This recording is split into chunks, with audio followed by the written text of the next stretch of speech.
உங்கள் தந்தி1 தொலைக்காட்சியில் தினமும் ஒரு சர்ப்ரைஸ் மாலை 6 முதல் 7 மணி வரை காணத் தவறாதீர்கள்.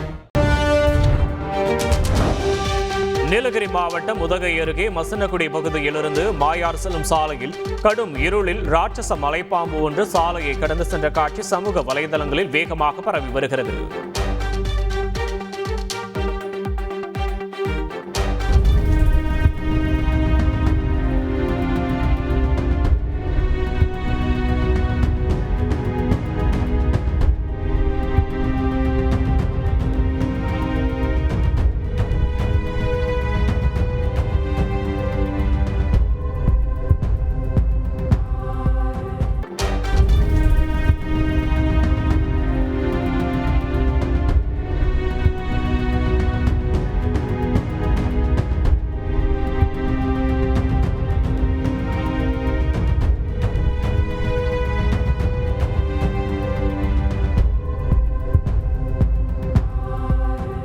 உங்கள் தந்தி1 தொலைக்காட்சியில் தினமும் ஒரு சர்ப்ரைஸ் மாலை 6 முதல் 7 மணி வரை காணத் தவறாதீர்கள்.